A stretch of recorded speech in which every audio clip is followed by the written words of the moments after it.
Oh, nauna pa yung lamok dun sa ano. Dun sa aking kawali. Grabe naglalagablab.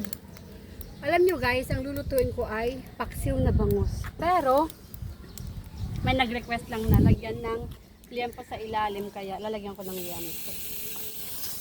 Masarap yan guys. I-ano ko lang. Paklap ko lang sa baba. Tapos ilalagay ko na yung aking bangus dyan.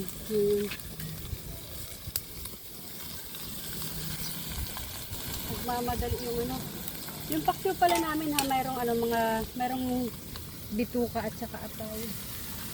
Tingin ko dun sa naglilinis na isda.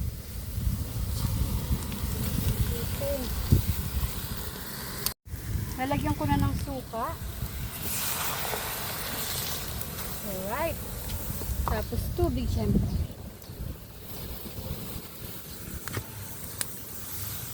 The fire is getting wild though. Siyempre may luya yan. Pak. Siyempre may sibuyas. Ayan sibuyas. Laglag din lang lahat. Tapos may bawang siyempre. Yung sili mamaya ko na ilalagay. Pag medyo okay na. Magtutulay yung aking lalagyan ng ice cream. Asin to asin. Asin, mga isang tablespoon na asin. O depende sa panlasa mo kung gusto niyo ng matabang or maalat. Tapos syempre, lalagyan ko ng pamintang buo. Pamintang buo ko. Grabe init. Mga 1 teaspoon na buo. Yan. Tapos hahayaan ko lang silang maluto ng tuluyan. Ganun lang kabilis. Nagmadali na ako kasi talaga. Kasi yung mga dutong ko, yung mga kahoy ko, masyado na silang tuyo. Kaya konting lang lagablab agad. Kaya minadali ko na isa lang. Hindi ako handa na ganun pala magiging kamabilis yung pagluluto. Kasi yung kabilis yung pag-aapoy kasi ngayon lang ulit kami sumalang dito sa kahoy. Kung na ganun pala kabilis, sobrang tuyo na talaga siguro nila talaga. Tapos ganyan pa yung hangin, nakisama pa. Well, we're going to wait until it's done. Until then, i-check muna natin yung aking mga manok doon kung kumusta sila.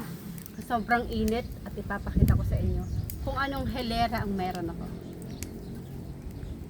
Guys, bago ko ipakita sa inyo yung aking helera ng mga manok, papakita ko na muna sa inyo ko ang gagawin kong refresher drink.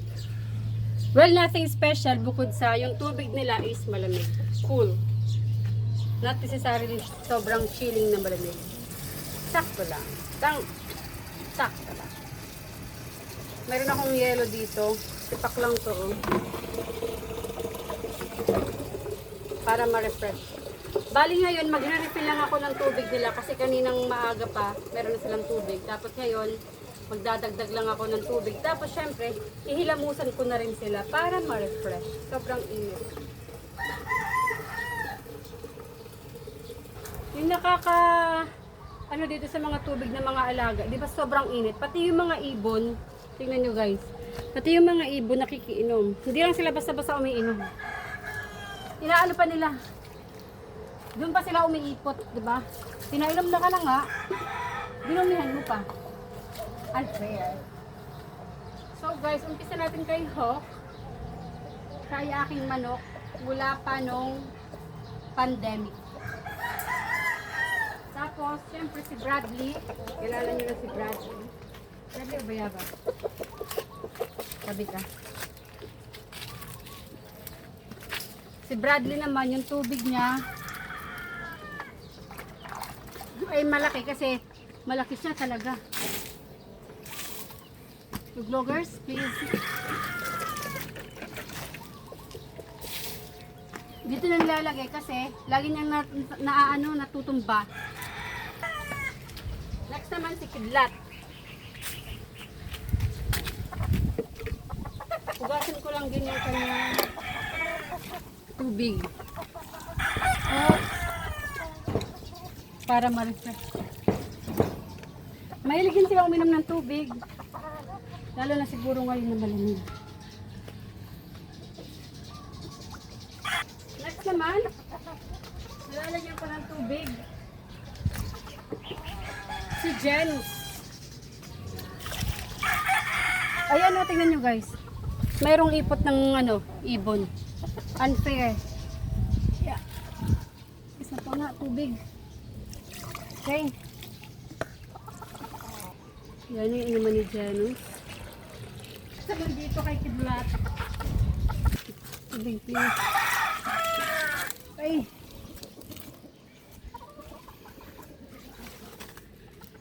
Init-init. Pati yung mga langgam sumisilong. Yan. Gandang tingnan no.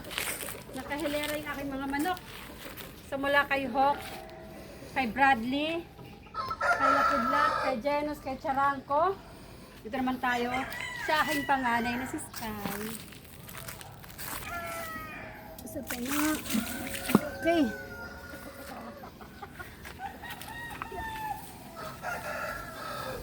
Swerte si Sky dito sa lugar niya kasi pag masyadong mainit, marami siyang pwedeng silungan.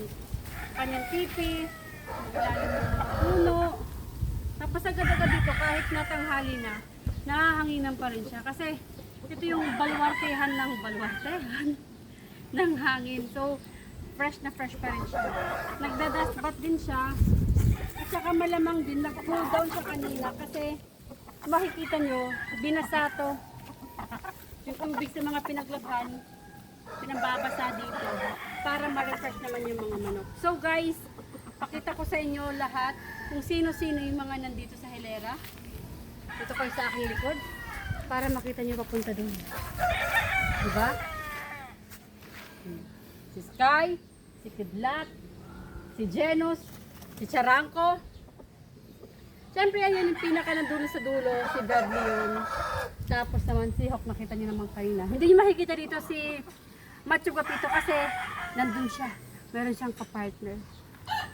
Tingnan nyo siya guys. Inilamusan ko ngayon, hinihimas ko yung kanyang lambi. Tinulugan ako. Hoy! Hindi pa tayo tapos. Hindi pa tayo tapos. Huwag mo akong tulugan, bebe. Sky! Dito ang kapila. Wala naman.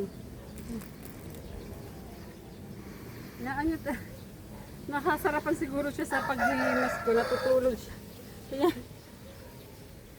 ay, nako. Well, bali lahat sila niyan guys. Gaganyanin ko kasi para ma-refresh naman sila. Sobrang init. Ganda lang mga ilalim ng pakpak. Sobrang init. Tingi pa nga ako.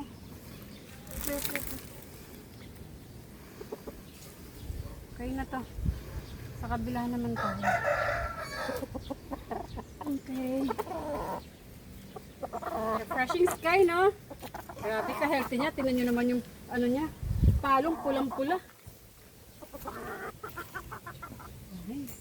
Next naman tayo dito. Tatago siya. Sobrang mainit din. Pero malamig yung lugar niya ha kasi basa yun eh. Nagbasa nga kami dito eh. Ayan na. So, kung saan yung spot na malamig, doon siya nagtatambay. So, kunin ko lang siya tapos sila musal ko. Kunin ka na, Kidlat. Isa sa pinakamabait na manok ko pagkatapos ni Sky is si Kidlat. Okay. Refreshing, no? It's for your own good. Natatawa ko sa reaction nila pag hinihimas ko yung sa kanilang ilalim ng leeg. Palong mo na cute. Yung palong niyang cute. Ayan mo, natutulog din naman siya. Ay, naku. Okay. Saglit lang. Okay. Tignan niyo naman, ang ganda. Ang ganda ng aking Kidlat. Next naman, ay si Janus na sobrang bait. Sa sobrang bait niya, naka-reserve na siya. Naka-reserve na, may nag-reserve na sa kanya. Di ba sabi ko naman guys na yung mga manok ko is pinapalabas ko. Ibig sabihin, binibenta ko. Kasi nag-iipon ako ng pambili ko ng mismong aalagaan ko yung mga breeder ko para sa mga expo na a-attendan. So, ito naka-reserve na to si Jelly. Saglit lang kunin ko. Guys, ganyan lang talaga yung mga manok. Pero hindi yan buni ha. Namumuti-muti lang naman talaga yan sila, di ba? Kaya kailangan talaga hinihilamusan, pinipaliguan. Yan oh. Tingnan nyo guys ha. Healthy yan, pulang-pula. Pulang-pula yan. Wala kang masabi sa pag-aalaga dyan. Sarap no. Okay. Wait lang. Yung ilalim pa ng pakpak mo, bebe.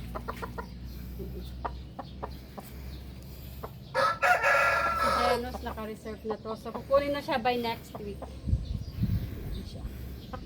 Say hi to your bagong owner. Hi! Noon, kanyang face. Guys, ang maganda dito, pag nare-refresh nila, feel nila kasi sobrang init. Pati yung hangin maligamgam. Tingnan nyo naman yung kanyang tindig, mayabang yan. Si Bradley na to. Hindi niya gusto yung hilamos-hilamos lang, gusto niya talaga yung basa. Pabigat-bigat mo na, Bradley. Mio. Kadibdib pa. So, ayan na siya. Grabe. Laki-laki na. So, okay na siya guys. Basang-basa na siya hanggang sa dulo. Dito pa nga pakilagyan ng danom. Okay. So, hanggang sa kaduluduluhan ng kanyang buntot, kanyang paa, kanyang face. Ganda ng kanyang healthy si Bradley. So, bababa ko na siya. Okay. Refreshing.